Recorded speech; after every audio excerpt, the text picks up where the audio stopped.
Good morning. Here we are again. We're going to be talking a little bit more about prayer today as we go into this next verse, a couple verses actually, that I want to talk about. It's in Ephesians chapter 1, verses 18 through 19.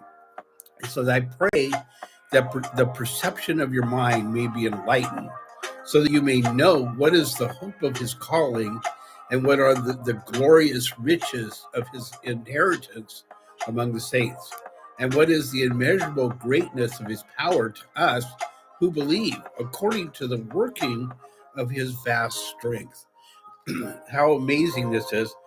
As Paul begins to pray here, he once again praying for others, he's praying for the church in Ephesus, and he prays that the perception of their mind may be enlightened, so that they may know what is the hope of his calling, what are the glorious riches of his inheritance among the saints, and what is the immeasurable greatness of his power to us who believe, according to the working of his vast strength. Okay, so this is something that we don't just get. Okay, we don't.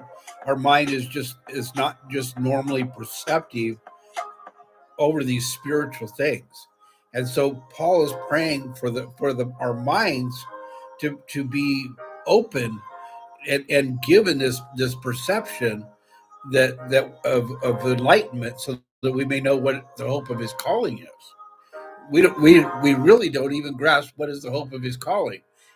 And Paul's leading up to chapter 2 here, where he's going to begin to talk about what is the hope of his calling, and that is that once you were dead, now you're alive. Okay, and not only alive, listen to me carefully, not only alive, but you've been seated with him in the heavens, just as he was raised up from the dead. I'm talking about Jesus Christ, just as he was raised up from the dead and seated at the right hand of glory, at the right hand of the Father. Okay, we have been raised up with him. We've been given life. We've been raised from the dead, and because he said in chapter 2 of Ephesians, once you were dead, okay, but now you're alive, okay, and you've been seated with him in the heavens. Now, think about this and think how awesome it is. You not only have access just through prayer, but you have direct access because we're all together, seated together with him through his Holy Spirit.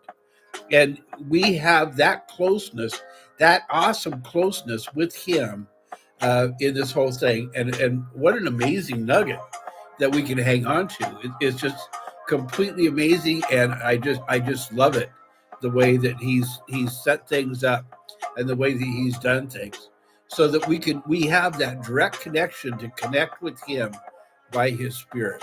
Awesome stuff, and great stuff to hang on to. What nuggets!